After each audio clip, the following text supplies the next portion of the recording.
close to the bottom of King Street in the capital city, is a symbol of the decay of downtown Kingston and the failure of governance there and in Jamaica generally. Good day. Thank you for joining us for this, the 66th episode of the Frankly Speaking Jamaica podcast. It's easy to subscribe. Please do so. Now, subscribe please, and like and share this podcast.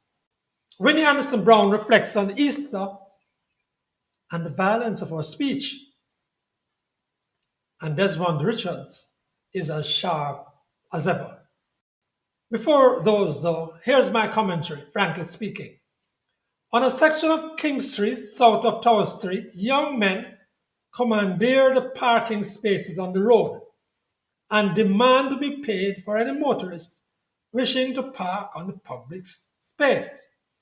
They put crates or pans to prevent parking that's without their permission. Frankly speaking, this has been going on for a long time, just 200 meters or so from the offices of the Kingston and St. Andrew Municipal Corporation. These parking spaces are prized spots close to the Supreme Court and a few food establishments and other commercial enterprises. Frankly speaking, they ought to have paid parking. But why should anyone be allowed to just extort the public for what is a free use? And this is what I was talking about last week, another side of young men using enterprise, wanting to eat a food. Decades ago, the then KSAC had paid parking at meters at those very spots and across downtown Kingston, as is the case in many capital cities across the world. Then the whole system went out of use primarily because of theft and a failure to secure parts for the repair of meters.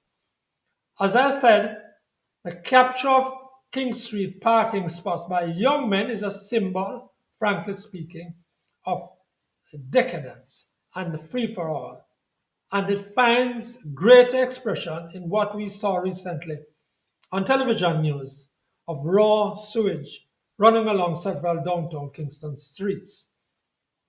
That was in the midst of vendors' wares and stalls. A little research showed me that, frankly speaking, this is a regular problem that bursts out on the face of downtown business district ever so often. The perennial and ubiquitous issue of unregulated street vending is part of the lack of governance of the capital city, as it is, as I've repeatedly shown, for town centers across Jamaica. There are streets in downtown Kingston that are really no-go areas for motorists, or those who go there risk trouble. If someone blindfolded you and put you in the middle of those streets without allowing you to hear, you could be forgiven for thinking you were in the middle of Port-au-Prince. And then the sense of ramshackle is everywhere because of the profusion of stalls and carts. I won't even mention the takeover of the verges of the Supreme Court building itself by street people who remain there during the day. Frankly speaking, Kingston need not be like this. It ought not to be like this. The mayor, Delroy Williams, and the whole KSAMC should be ashamed of presiding over this. There was a time in living memory when King Street was fit for a worthy, proud people, when the parking spaces were run by the city, when the sidewalks were available to pedestrians, and the streets developed more than a century ago in an efficient grid pattern. Those streets were available to motorists. Frankly speaking, it need not be like this. Now to Desmond Richards.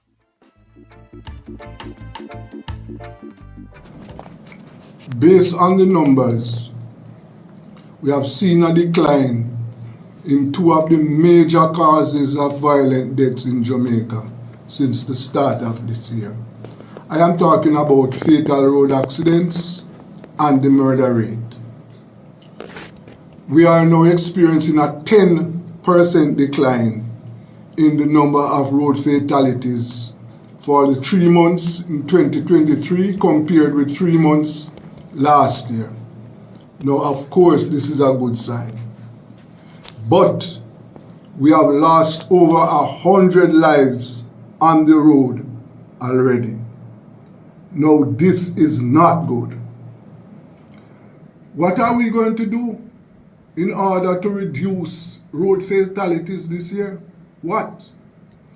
The ticketing system is a step in the right direction, but we await the introduction of the electronic ticketing system where tickets can be issued electronically, because we will not be able to have a cop, a policeman on every street.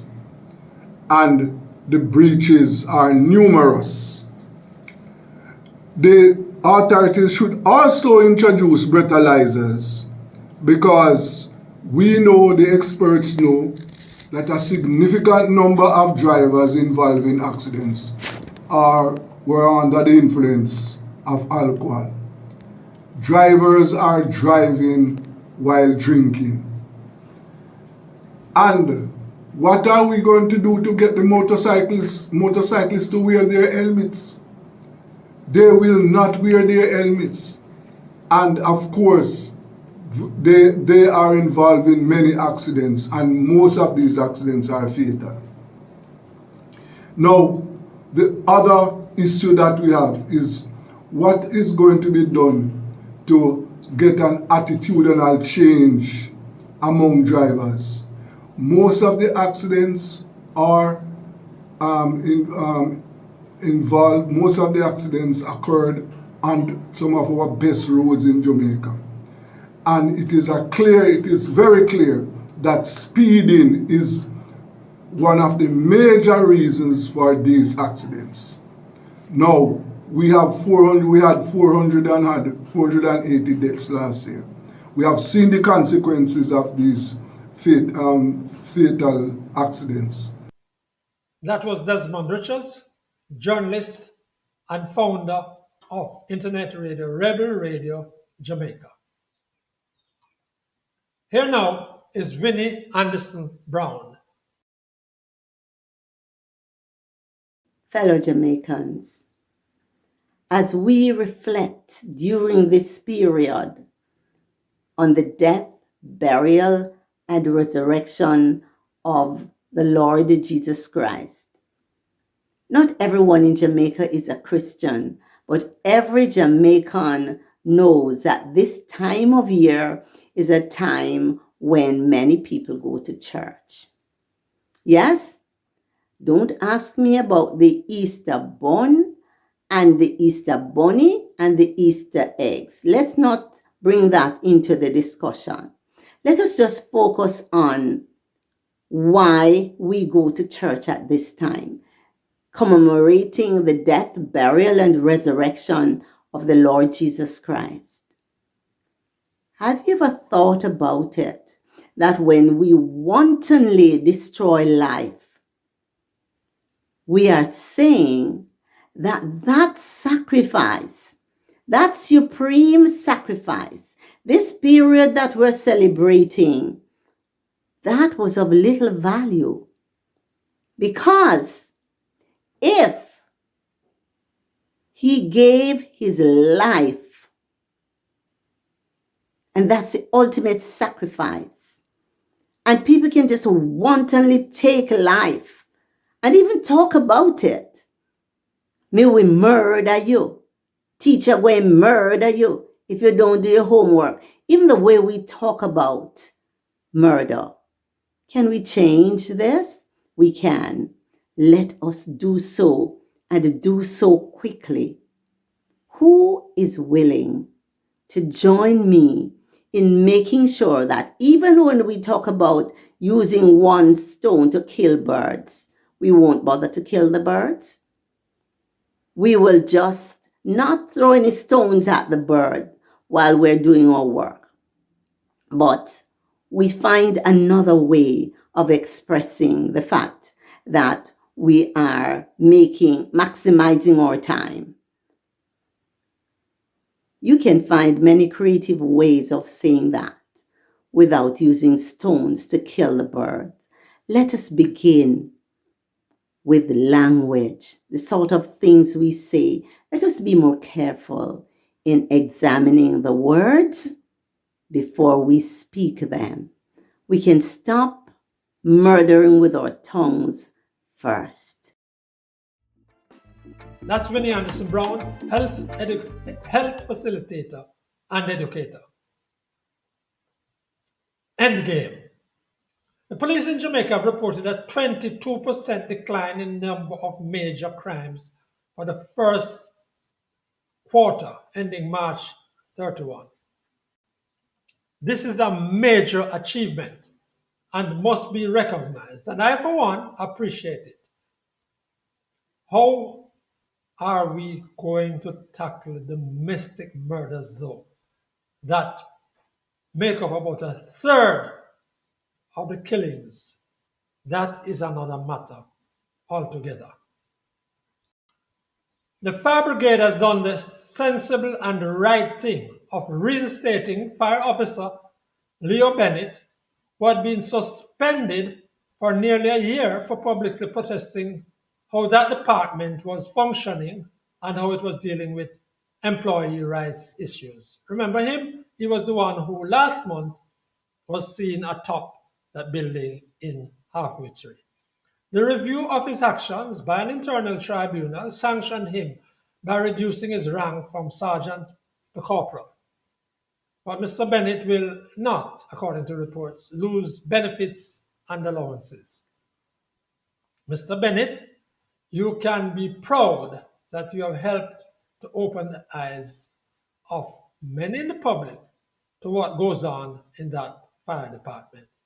And I salute you, sir, for standing up for what you believed. That's it for the 66th episode of the Frankly Speaking Jamaica podcast. Please subscribe, like, and share. On behalf of Desmond Richards and Winnie Anderson Brown, I'm Franklin McKnight. Until then.